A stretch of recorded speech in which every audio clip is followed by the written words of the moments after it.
So hello and welcome to LM tutorials बच्चों। आज हम क्लास 9th का लाइन्स एंड एंगल चैप्टर शुरू करने वाले हैं, ठीक है, जिसके अंदर हम सारे टॉपिक्स कवर करेंगे। पहले जो इंपॉर्टेंट थ्योरम है वो समझेंगे, उसके बाद में जो इंपॉर्टेंट क्वेश्चंस हैं इसके वो करेंगे, जो कि हाई चांसेस होते हैं आपके एग्जाम में आने के। तो स्टार्ट करते हैं लाइन्स एंड एंगल्स। तो सबसे पहले, जैसे कि चैप्टर के नाम में लिखा है कि हमें किसके बारे में पढ़ना है, लाइन्स के बारे में और एंगल्स के बारे में।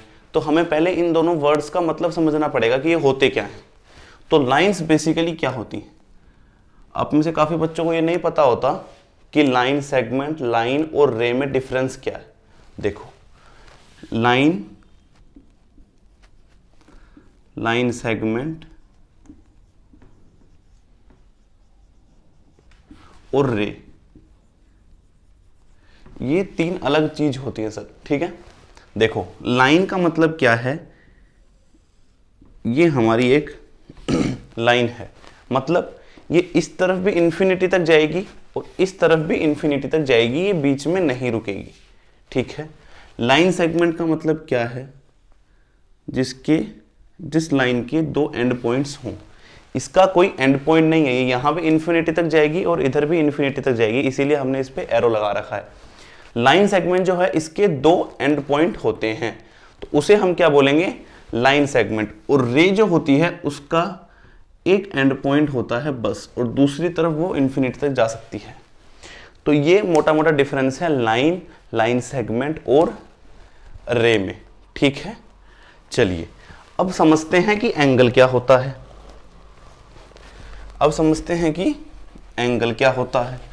चलो,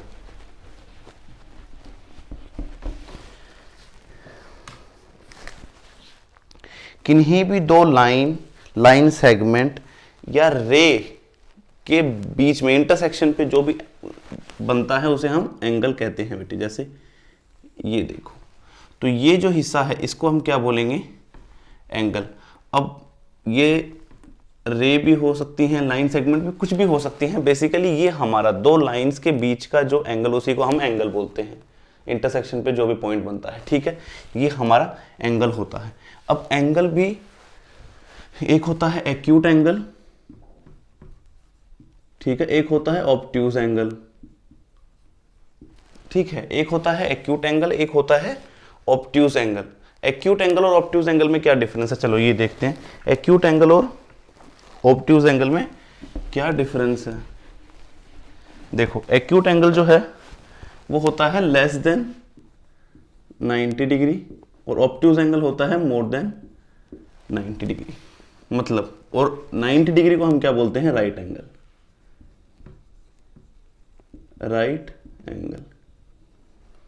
अच्छा, राइट एंगल क्या होता है, बेसिकली परपेंडिकुलर। ये देखो, परपेंडिकुलर, ये हमारा क्या है, 90 डिग्री। तो अगर कोई एंगल इससे कम है, ये देखो इससे कम है ना, इस तरफ झुका हुआ है, तो इसका मतलब ये क्या है, एक्यूट एंगल, ठीक है। ये क्या है बच्चे, एक्यूट एंगल। और अगर हमसे पूछे ऑब्ट्यूज एंगल क्या है, तो जैसे कि ये लाइन है, तो ऑब्ट्यूज एंगल होगा ये, जो कि मोर देन 90 डिग्री है, ये क्या हो जाएगा हमारा ऑब्ट्यूज एंगल, ठीक है। समझ में आया, इजी है बहुत ज़्यादा, कोई इसमें इतनी बड़ी रॉकेट साइंस वगैरह तो है नहीं। चलो अब आ जाओ। अब दो चार चीज़ें हैं, वो क्या है।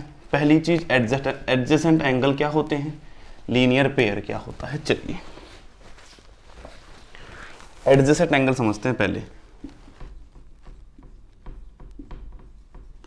एडजेसेंट एंगल, अगर आपको अपनी ज्योमेट्री सुधारनी है तो सबसे इंपॉर्टेंट जो चैप्टर है ना वो यही है। अगर आपको ज्योमेट्री सुधारनी है तो, क्योंकि ये बिल्कुल बेस से उठ के है, तो यहां से सीखोगे तो ज्योमेट्री अपने आप सुधर जाएगी। और 9th और 10th दोनों जगह ही ज्योमेट्री की ठीक ठाक वेटेज है, अच्छी वेटेज है। 9th में तो बहुत ज़्यादा है। चलो एडजेसेंट, और आगे भी आपके कॉम्पिटिशन एग्जाम्स में ये बहुत ज़्यादा आता है। तो एडजेसेंट एंगल क्या होता है, बेसिकली ये देखो, जैसे कि ये हमारा कोई एंगल है,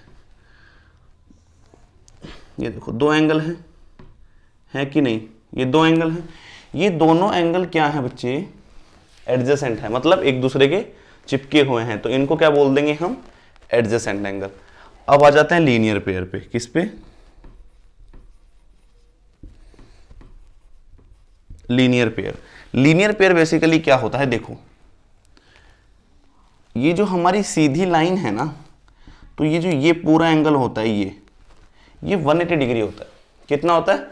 180 डिग्री। और किन्हीं भी दो एंगल्स का अगर सम 180 डिग्री है, किन्हीं भी दो एंगल्स का सम अगर 180 डिग्री है, मान लो ये x है ये y, तो मैंने अभी बताया था आपको, ये एक लाइन के ऊपर जो कहीं पे किसी भी पॉइंट के ऊपर अगर आप लाइन पे कोई एंगल देखोगे तो वो 180 डिग्री होगा। तो यहाँ पे इन दोनों का सम क्या होगा? 180 डिग्री। तो x और y क्या है बच्चे?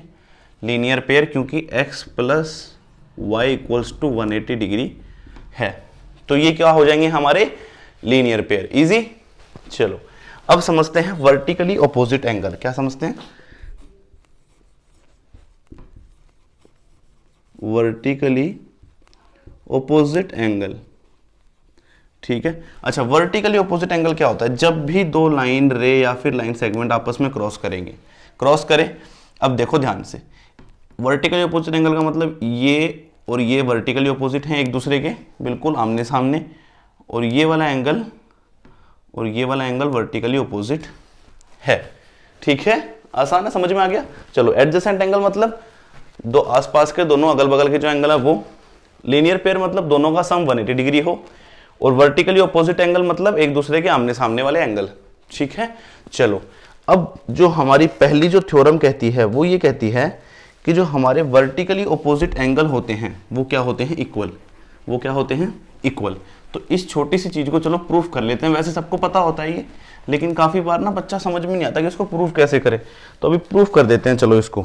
ठीक है, आ जाओ।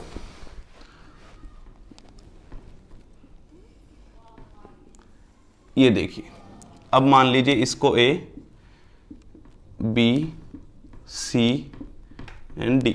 ठीक है। अभी हमें कुछ नहीं पता है कि वर्टिकली ऑपोजिट एंगल इक्वल होते हैं कि नहीं होते। हमने सिर्फ इस पे नेमिंग कर देनी है। इसको हमने कह दिया x, इसको कह दिया y, इसको कह दिया z, इसको कह दिया w। कोई दिक्कत? कोई दिक्कत नहीं। अभी हमें कुछ नहीं पता कौन से एंगल इक्वल हैं, कौन से क्या है। ठीक है, अभी बस हमें इतना पता है कि लीनियर पेयर जो है वो 180 डिग्री होता है कि नहीं? तो अगर आप ध्यान से देखोगे तो x plus y equals to 180 degree होगा कि नहीं होगा? चलो बताओ। x और y, क्यों? क्योंकि ये एक लीनियर पेयर है बच्चे। क्या है ये? एक लीनियर पेयर है कि नहीं? ये एक लीनियर पेयर है। x प्लस वाई क्या है? एक लीनियर पेयर है। तो x plus y equals to क्या हो जाएगा? 180 डिग्री। इजी। चलो, अब मुझे बताओ y प्लस जेड क्या होगा? ये भी 180 डिग्री होगा कि नहीं होगा? क्योंकि ये भी लीनियर पेयर ही है कि नहीं? दिख रहा है, साफ साफ दिख रहा है। सीधी लाइन के ऊपर दो एंगल बन रहे हैं, दोनों एंगल्स का सम 180 डिग्री होगा।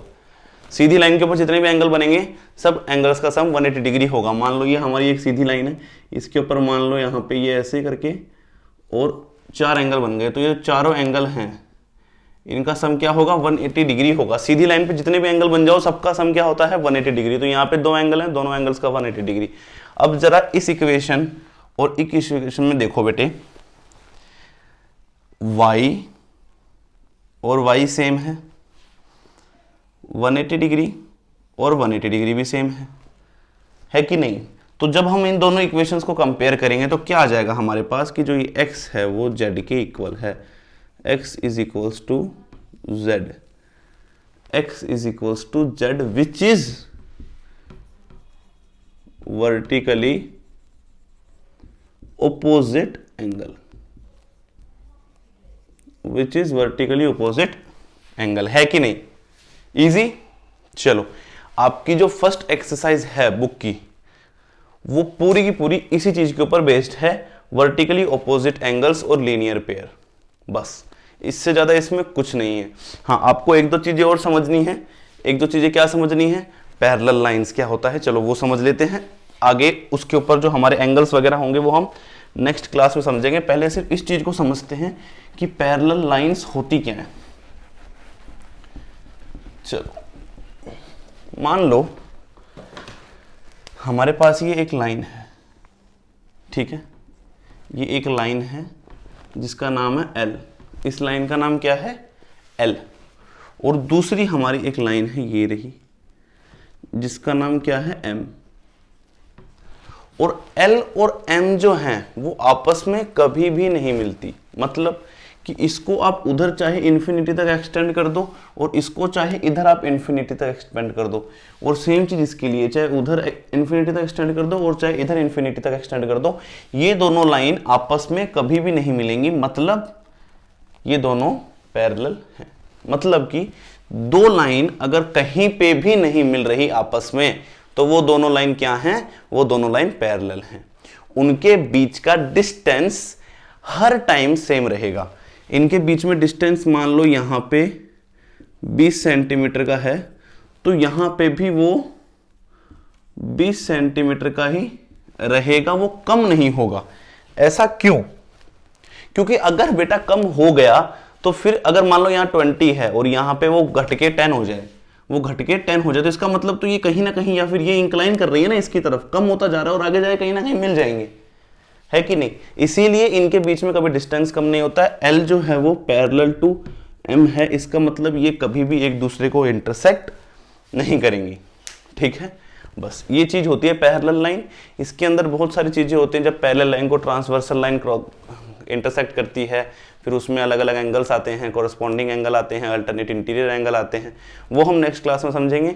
आई होप आपको ये समझ में आ गया होगा। अगर आपको कोई भी डाउट है तो आप कमेंट बॉक्स में कर दीजिए। अगर आप डीएम कर सकते हैं डीएम कर दीजिए, नीचे आपको लिंक दे रखा है इंस्टाग्राम और फेसबुक का। अगर आपको इसके क्वेश्चंस चाहिए, नीचे टेलीग्राम ग्रुप का लिंक है, आप उसको ज्वाइन कर सकते हैं। उसके ऊपर प्रैक्टिस क्वेश्चंस में डालता रहता हूँ बच्चे।